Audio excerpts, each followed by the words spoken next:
என் பேர் லக்ஷ்மி, நான் கன்னியாகுமரியில் வரேன். போன மாதம் தான் தடவையாக வந்தேன். போன மாதம் எங்கள் மகனுக்கு வேலை இன்டர்வியூக்காக போனேன் ஒரு ஐடி கம்பெனியில். ரொம்ப கண்ணீரோடு வந்தேன் போன மாதம். ஆனால் ஆண்டவர் அதிசயமாக அற்புதமாக செஞ்சார். என் மகனுக்கு அங்கே வேலை கிடைக்க உதவி செஞ்சார். அதுக்கு இந்த மாதம் சாட்சி சொல்கிறேன்னு வந்தேன். அதுக்காக கர்த்தருக்கு கொடி ஹல்லேலூயா. கர்த்தருடைய பரிசுத்த நாமத்திற்கு ஸ்தோத்திரம். என் பேர் நர்மதா, நான் பட்டாளம்லேருந்து வரேன். இவங்க என் அத்தை, இவங்க ஹஸ்பண்ட்.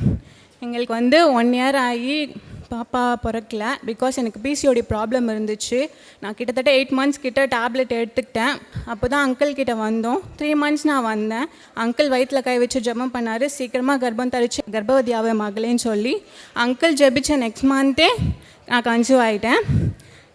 பிசிஓடி ப்ராப்ளமும் சுத்தமாக கிளியர் ஆகிடுச்சு. கர்த்தருடைய பரிசுத்த நாமத்திற்கு ஸ்தோத்திரம். ஒரு அழகான பெண் குழந்தை எனக்கு கொடுத்துருக்காங்க. ஜெபிச்ச அங்கிளுக்கு ரொம்ப நன்றி.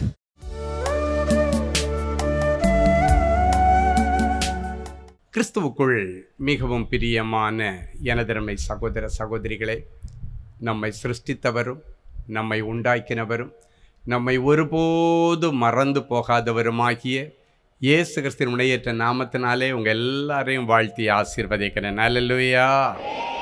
எல்லாரும் சந்தோஷமாக இருக்கீங்களா? இந்த நாளிலும் ஆண்டவருடைய பாதப்படியிலே அமர்ந்து, ஆண்டவரே, என் பிள்ளைகளுக்கு என்ன மங்கள வார்த்தை சொல்ல விரும்புகிறேன், என்ன வார்த்தை சொல்லி என் பிள்ளைகளை ஆசீர்வதிப்பது தேவனுடைய திட்டமாக இருக்கிறது. கண்ணீரோடு தேவ சமூகத்திலே ஜெபத்திலே தரித்திருந்த பொழுது நம்மை ஆசீர்வதிப்பதற்காக ஆண்டவர் கொடுத்த மங்கள வார்த்தை சங்கீதம் 112 1 முதல் 3 வரைக்கும் உள்ள வசனங்கள். வாசிப்போமா? அல்லேலூயா. அல்லேலூயா. கர்த்தருக்கு பயந்து அவருடைய கட்டளைகளில் மிகவும் பிரியமாயிருக்கிற மனுஷன் பாக்கியவான். அவருடைய கட்டளைகளில் மிகவும் பிரியமாயிருக்கிற மனுஷன் பாக்கியவான். அவன் சந்ததி பூமியில் பலத்திருக்கும். அவன் சந்ததி பூமியில் பலத்திருக்கும். செம்மையானவர்களின் வம்சம் ஆசீர்வதிக்கப்படும். செம்மையானவர்களின் வம்சம் ஆசீர்வதிக்கப்படும். ஆஸ்தியும் ஐஸ்வர்யமும் அவன் வீட்டில் இருக்கும். அவனுடைய நீதி என்றைக்கும் நிற்கும். அவனுடைய நீதி என்றென்றைக்கும் நிற்கும். கர்த்தருக்கு பயந்து அவருடைய கட்டளைகளில் மிகவும் பிரியமாயிருக்கிற மனுஷன் பாக்கியவான். அவன் சந்ததி இந்த பூமியிலே பலத்திருக்கும். அவனுடைய வம்சம் இந்த பூமியிலே ஆசீர்வதிக்கப்பட்டிருக்கும். அவன் ஆஸ்தியும் ஐஸ்வர்யமும் அவன் வீட்டில் இருக்கும். அவனுடைய நீதி என்றென்றைக்கும் நிற்கும். இந்த நாள் செய்தியின் தலைப்பு, கர்த்தருடைய கட்டளைகளில் நீ பிரியமாயிரு. இன்றைக்கு நமக்கு பிரியமான காரியங்கள் என்னென்னவோ இருக்கிறபடியினாலே உலகத்திற்கு வேஷம் தரித்து கொண்டு, உலகத்திற்கொத்த வேஷம் தரித்து கொண்டு, உலகத்திற்கு ஏதுவான காரியங்களின் மீது நம்முடைய நாட்டம், நம்முடைய ஆசை, நம்முடைய பிரியம் இருக்கிறபடியினாலே கீழே சொல்லப்பட்ட 4 ஆசீர்வாதங்கள் நம்முடைய குடும்பத்திற்கு முக்கியமானது இன்றைக்கு கேள்விக்குறியாய் இருக்கிறது. இன்றைக்கு இந்த 4 விதமான ஆசீர்வாதங்களையும் கர்த்தர் உங்கள் சிரசிலே வைத்து ஆசீர்வதிக்க விரும்புகிறார். என்னென்ன? முதல்ல, உங்கள் சந்ததி இந்த பூமியிலே பலத்திருக்குமா. 2வது, உன்னுடைய வம்சம் இந்த பூமியில் ஆசீர்வதிக்கப்பட்டிருக்கும். 3வது, உன் வீடுகளிலே ஆஸ்தியும் ஐஸ்வர்யமும் நிரம்பி வழியும். 4வது, உன்னுடைய நீதி என்றென்றைக்கும் நிலைநாட்டப்பட்டிருக்கும். இந்த 4 ஆசீர்வாதங்கள் இந்த முதல் நாளிலே இங்கு வந்திருக்கிற ஒவ்வொருவரும் பெற்றுக்கொள்ள வேண்டுமென்று ஆண்டவர் விரும்பி இந்த மங்கள வார்த்தையை உங்களுக்கு முன்பாக வைக்கிறார். இந்த 4 ஆசீர்வாதங்கள் வாழ்க்கையில் நிறைவேறும் பொழுது இந்த பூமியிலே நீங்கள் அநேகரால் கனப்படுத்தப்படக்கூடிய சூழ்நிலைக்கு வந்து விடுவீர்கள். யாருக்குமே என்னை பிடிக்கலை, எல்லாரும் என்னை ஒதுக்கி வச்சிருக்கிறாங்க, என் குடும்பத்தாரும் என்னை ஒதுக்கிட்டாங்க, என்னுடைய நண்பர்கள் என்னை ஒதுக்கிட்டாங்க, என் வேலை செய்கிற இடத்துல என்னை ஒதுக்கிட்டாங்க. ஏன்னா அவங்க எதிர்பார்க்கிற ஆஸ்தியும் ஐஸ்வர்யமும் சம்பத்துக்களும் செல்வாக்கும் என்னிடத்தில் இல்லை. என்னுடைய பிள்ளைகள் கஷ்டப்படுறத பார்த்துருக்குறாங்க, என் பிள்ளைங்கள்லாம் வறுமையில் இருக்கிறத பார்த்துருக்குறாங்க. இதுக்கு மேலே நான் தேர மாட்டேன்னு அவங்க முடிவு பண்ணிட்டாங்க. அதனால் என் கூட ஃப்ரெண்ட்ஷிப் வைத்திருக்கிறத கூட சிலர் தவிர்த்துட்டாங்க. அவங்களுடைய காண்டாக்ட் லிஸ்ட்லேருந்தே என் பெயரை எடுத்துட்டாங்க என்றெல்லாம் அநேகர் இன்றைக்கு மனம் நொந்து போய் வந்திருக்கிறீர்கள். ஏதோ ஒரு விசுவாசத்தில் அவர்களை பார்த்து நீங்கள் சொல்லியிருக்கலாம், எனக்கும் ஒரு காலம் வரும், அப்போ நான் பேசிக்கிறேன்னு சொல்லி நீங்கள் ஏதோ ஒரு நம்பிக்கையில் அவரிடத்தில் சொல்லியிருக்கலாம். காலம் இப்படியே போயிடாதுடா, எனக்கும் ஒரு காலம் வரும். காலம் இப்படியே போயிடாதுமா, எனக்கும் ஒரு காலம் வரும். அப்பொழுது நான் உன் மத்தியிலே நின்று பேசுகிறேன் என்று ஏதோ ஒரு நம்பிக்கையிலே நீங்கள் வார்த்தையை சொல்லி இருக்கலாம். அந்த நம்பிக்கையை இந்த நாட்களிலே ஆண்டவர் நிறைவேற்றும்படி இந்த சின்ன ஆலோசனை உங்களிடத்தில் வைத்திருக்கிறார். ஏதோதோ காரியங்களை நீ பிரியமாயிருந்து எவ்வளவோ தோல்விகளையும் நஷ்டங்களையும் இழப்புகளையும் அவமானங்களையும் கடன்களையும் சந்தித்து விட்டார். நீ நல்லா இருக்கிறதுக்கு என் ஆண்டவர் ஒரு வழி சொல்றாரு. தயவு செய்து நீங்க கேட்பீங்களா? ஆண்டவர் சொல்லுகிறார், என் கட்டளைகளுக்கு நீ கீழ்ப்படிந்த, எனக்கு பயந்து ஜீவித்து என் கட்டளைகள் மேல நீ பிரியமாயிருக்கணும்னு ஆண்டவர் ஆசைப்படுகிறார். இன்னைக்கு நிறைய பேருக்கு ஆண்டவருடைய கட்டளைகளும் ஆண்டவர் கொடுக்கிற ஆசீர்வாதங்களின் நிபந்தனைகளும் அவசியமே இல்லை. ஆசீர்வாதத்திலே தான் குறியா இருக்கிறார்கள். அந்த ஆசீர்வாதத்தை நான் எப்படி பெற்றுக்கொள்வது என்கிற வரமுறையை வேதாகமம் சொல்லியும் அதையெல்லாம் விட்டுட்டு அந்த ஆசீர்வாதத்தை மாத்திரம் எடுத்துக்கொள்கிறீர்கள்.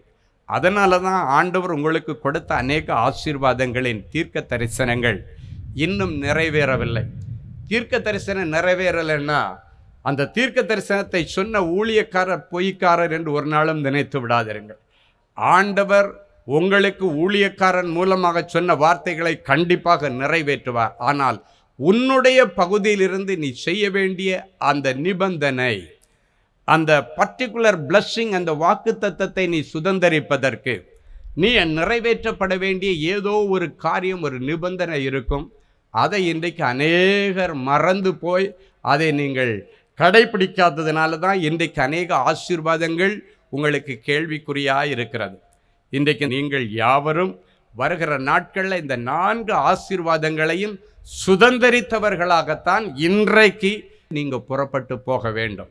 அதற்கு நீங்கள் பெருசாக எனக்கு அள்ளி காணிக்க கூட, அதை கூட இதை கூட, நீ 50 நாள் உபவாசம் இரு, 40 நாள் உபவாசம் இரு, ஒன்றும் வேண்டாம். Very simple. ஆண்டவர் சொல்கிறார், என் கட்டளைகளின்படி வாழுகிற ஒரு இருதயம் உனக்கு இருந்தால் போதும். காட் ஃபியரிங் பீப்புளாக நீங்கள் இருக்கணும்னு நினைக்கிறார். கர்த்தருக்கு பயப்படுகிற பயம் உங்களிடத்தில் இருக்கணும். இன்னைக்கு நிறைய பேருக்கு ஆண்டவருக்கு பயப்படுகிற பயமே இல்லை. துணிகரமாக காரியங்களை செய்கிறார். ஏதோ ஒருத்தனை அழித்து அவன் மேலே நான் வாழ்ந்தா போதுன்னு நினைக்கிற ஜனங்கள் இன்றைக்கு அதிகமாக இருக்கிறார்கள். அவன் எப்படி போனாலும் பரவாயில்லை, அவன் எப்படி போனாலும் பரவாயில்லை, நான் நல்லா இருக்கணும், என் குடும்பம் நல்லா இருக்கணும், என் பிள்ளை குட்டிங்க நல்லா இருக்கணும் என்று சொல்லுகிற அந்த காரியங்கள் இன்றைக்கு அநேகரை தவறான பாதைகளுக்கு நேராக இழுத்து கொண்டு போகிறது. என் அன்பு தேவ ஜனமே, இந்த 2024 வருஷத்திலேயாவது நீ கண்ணீரோடு நின்ற இடத்துல, அவமானத்தோடு நின்ற இடத்துல நீ தலை நிமிர்ந்து வாழணும்னு ஆண்டவர் ஆசைப்படுகிறார். நிச்சயமாக உன்னை தலை நிமிர பண்ணுவேன் என்று சொல்கிறார்.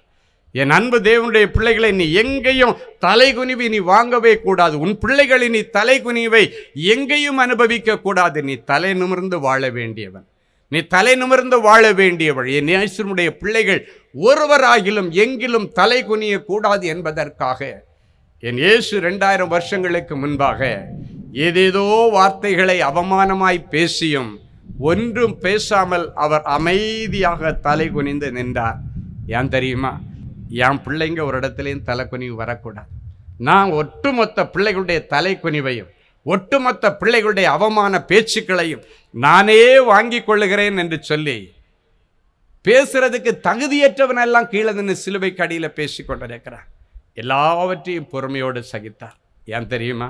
நீங்கள் தலை குனியக்கூடாது, நீங்கள் கௌரவமாக வாழணும். ஆண்டவருடைய பிள்ளைகள் ஒவ்வொருவரும் இந்த பூமியில் நல்ல பெயரோட புகழோட வாழ்ந்து நிறைய சாதனைகளை படைக்க வேண்டும் என்று ஆண்டவர் விரும்புகிறார். என் அன்பு தேவனுடைய பிள்ளைகளே, இந்த கர்த்தருக்கு பயப்படுகிற பயம் என்றால் என்ன அப்படின்னு நான் பைபிளில் அதற்கான பொருள் என்னன்னு தேடினேன்.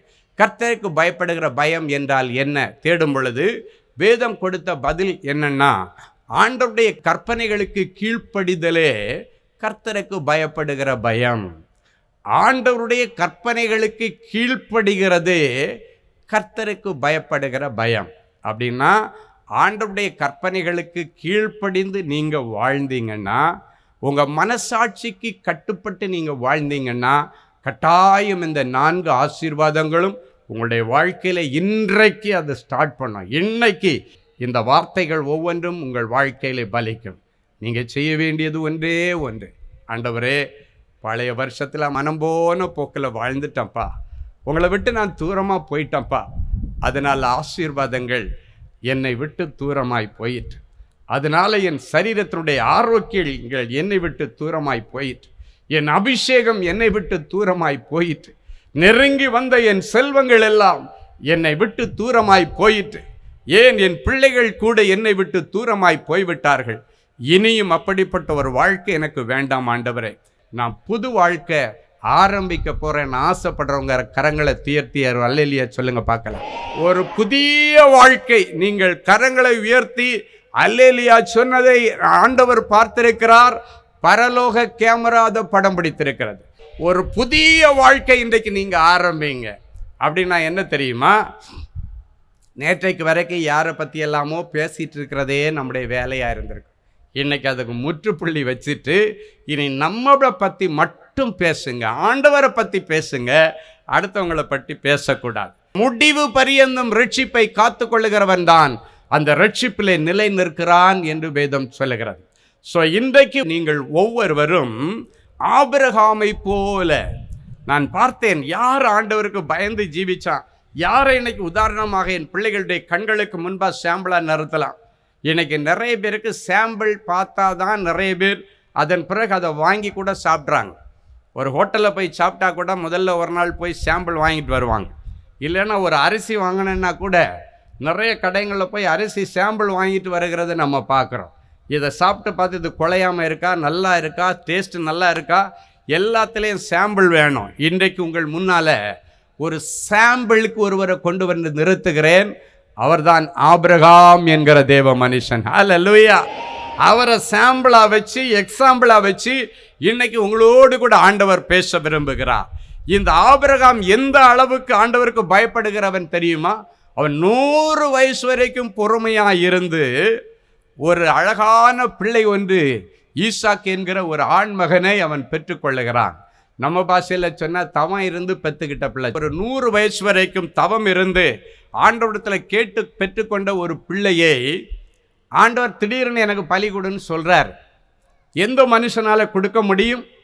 யாரும் கொடுக்க மாட்டாங்க. என்ன ஆண்டவரே, இதுக்கு நீங்கள் கொடுக்காமலே இருந்திருக்கலாம், இது என்ன கொடுத்துட்டு ஆசை காட்டிட்டு என்கிட்ட இருந்து நீங்கள் எடுத்துருக்குது எந்த ஒரு நியாயம் ஆண்டவரே அப்படின்னு தான் நம்ம எல்லாம் கேட்போம். ஆனால் அவன் கேள்வி கேட்கவே இல்லை.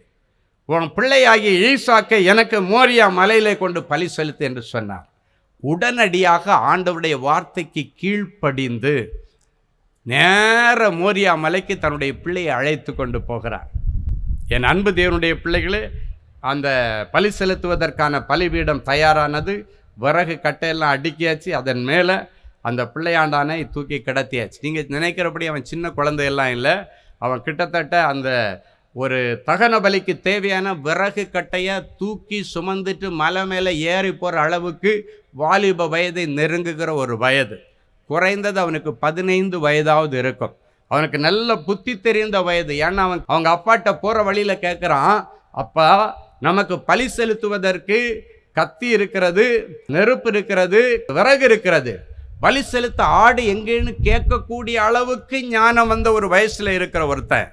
அவங்க அப்பா சொன்ன உடனே மறுமொழி பேசாமல் போனான். நேராக அந்த விறகு எல்லாம் அடுக்கி பலிபீடம் பண்ணி அதுக்கு மேலே அவனுடைய கைகால்களை கட்டி படுக்க வச்சிட்டார். என் அன்பு தேவனுடைய பிள்ளைகளே, தைரியமாக ஆண்டவர் சொன்ன வார்த்தைக்கு கீழ்ப்படிந்து தன்னுடைய கையில் இருந்த அந்த ஆயுதத்தை எடுத்து அவனை பலி செலுத்த அவர் முற்படும் பொழுது பரலோகத்திலிருந்து ஒரு சத்தம் கேட்கிறது. ஆபிரகாமே, ஆபிரகாமே, உன் பிள்ளையாண்டான் மேலே உன் கையை போடாதே என்று சொல்கிறார். நிறுத்து அப்படின்றது தான் அதுக்கு அர்த்தம்.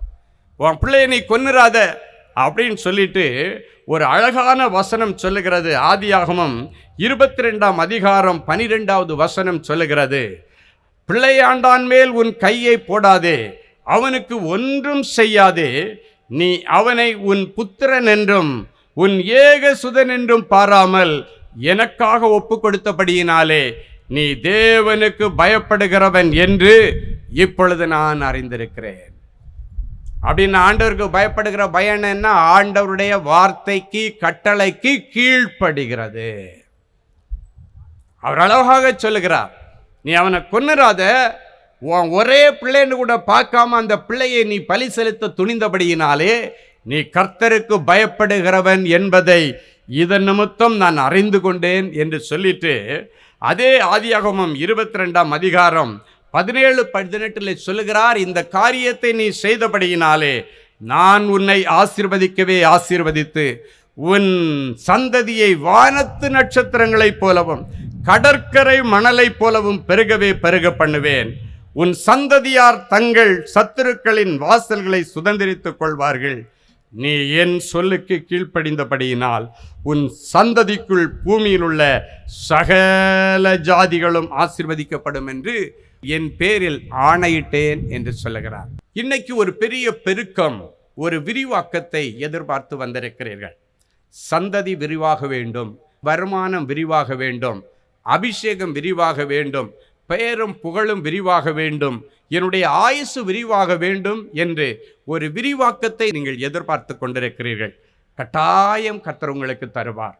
ஆனால் உங்களுடைய செவிகள் கர்த்தர் பேசுகிறதை கேட்கிற அளவுக்கு நல்ல டியூன் பண்ணப்பட்ட காதுகளாக, அந்த சத்தத்தை கேட்கிற அந்த உணர்வுள்ள காதுகளாக உங்களுடைய காதுகள் இருக்கணும். பாருங்க, அன்னைக்கு ஆண்டவருடைய மெல்லிய சத்தத்தை அவன் கேட்டான். கேட்டபடியினாலே அந்த இடத்துல அப்பமும் கீழ்ப்படிந்து அந்த பிள்ளையின் மேலே கையை போடாதபடி விட்டு கொடுத்தான். பிள்ளையும் அவனுக்கு கிடைத்தது. கர்த்தரிடத்திலிருந்து பெரிய ஆசீர்வாதம், ஒரு பெரிய வாக்குத்தத்தம் அவனுக்கு கிடைத்தது. என்ன? வானத்து நட்சத்திரங்களைப் போல உன் சந்ததியை பெருக பண்ணுவேன். இந்த ஒரு பிள்ளையை எனக்கு கொடுக்க நீ தீர்மானித்தபடியினாலே உன் சந்ததி கடற்கரை மணலை போல எண்ணி முடியாதது இருக்கும் என்று சொல்லி ஆண்டவர் ஒரு மனுஷனோடு ஆணை போட்டு சொல்லுகிறதை வேதத்திலே வாசிக்கிறோம். இன்றைக்கும் நீங்கள் ஒவ்வொருவரும் ஆண்டவருடைய வார்த்தைக்கு கீழ்ப்படிந்து நடக்க உங்களை ஒப்பு கொடுக்கும் பொழுது உங்கள் சந்ததி விரிவாகும்.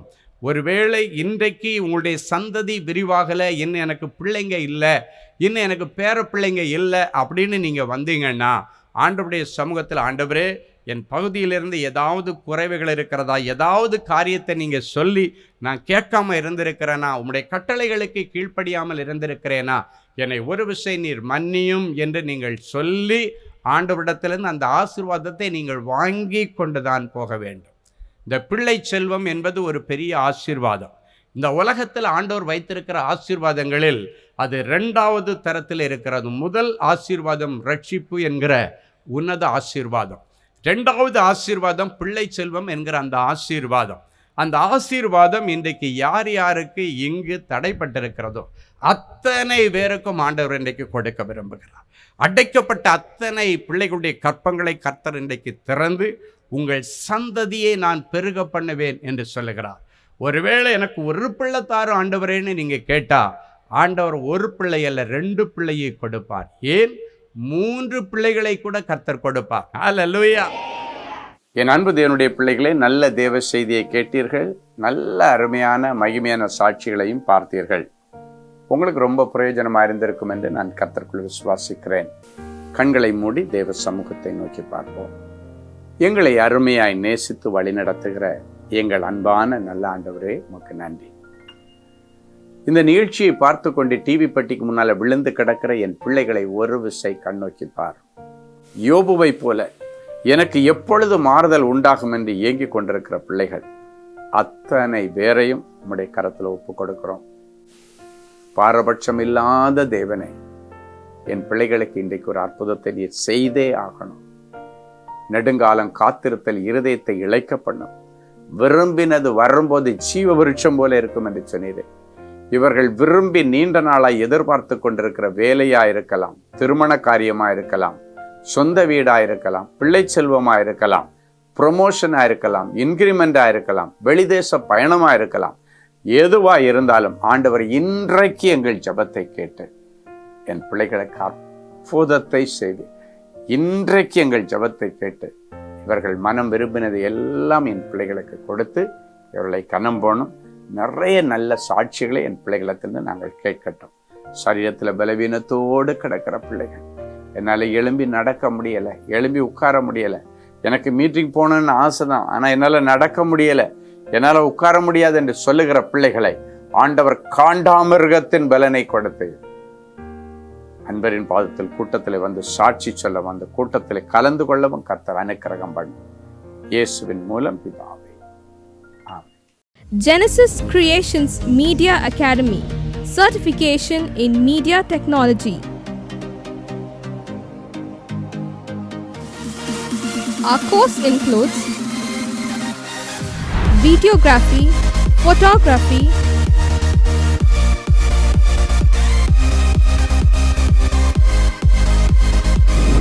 live video mixing,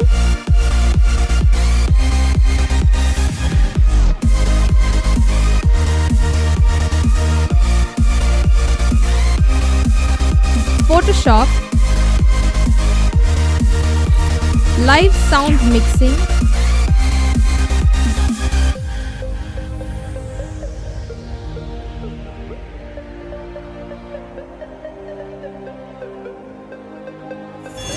drone cinematography,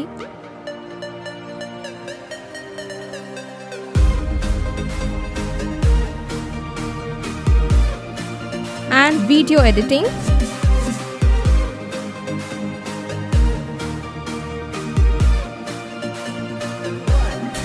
Praise the Lord. I welcome you all on behalf of Genesis Creations Media Academy. இந்த கோர்ஸ் நாங்கள் ஸ்டார்ட் பண்ணதுக்கான மெயின் ரீசன்ஸ் பார்த்தீங்கன்னா 3 பெனிஃபிட்ஸ் இருக்குங்க. ஃபர்ஸ்ட் பெனிஃபிட் பார்த்தீங்கன்னா இந்த கோர்ஸ் வந்து ஜஸ்ட் 3 months கோர்ஸ் தான். நீங்கள் 3 months இந்த கோர்ஸை நீங்கள் படித்து முடிச்சிடலாம். செகண்ட் பெனிஃபிட் பார்த்தீங்கன்னா இது வந்து ரொம்ப காஸ்ட் எஃபெக்டிவ். ஸோ நீங்கள் ஈஸியாக அஃபோர்ட் பண்ணி இந்த கோர்ஸை நீங்கள் படித்து முடிக்கலாம். மூணாவது பார்த்தீங்கன்னா இங்கே வந்து professional teaching with professional equipments கொடுக்குறோம். ஸோ நீங்கள் ஃப்யூச்சரில் எங்கேயாவது போய் ஜாப் ஜாயின் பண்ணாலும் சரி, இல்லை நீங்கள் வந்து பிஸ்னஸே ஆரம்பித்தாலும் சரி, அந்த ப்ரொஃபஷனல் எக்யூப்மெண்ட்ஸை ஹேண்டில் பண்ணுறதுக்கான ப்ரொஃபஷனல் ட்ரைனிங் நாங்களே உங்களுக்கு கொடுத்துருவோம். ஸோ நீங்கள் கோர்ஸ் முடிச்சுட்டு வெளியே போகும்போது உங்களுக்கு ஜாப் கைடன்ஸ் அண்ட் இன்டர்ன்ஷிப் நாங்களே கொடுத்துருவாங்க. ஸோ இதுக்கும் மேலே உங்களுக்கு ஏதாவது டீட்டெயில்ஸ் வேணும்னா நீங்கள் ஸ்டாஃபை காண்டாக்ட் பண்ணலாம், உங்களுக்கு எல்லா டீட்டெயில்ஸும் கொடுப்பாங்க. வாங்க நம்ம கிளாஸ் ரூமில் சந்திக்கலாம். Thank you. For further details, contact 7824850999 or visit our website at www.genesiscreations.in.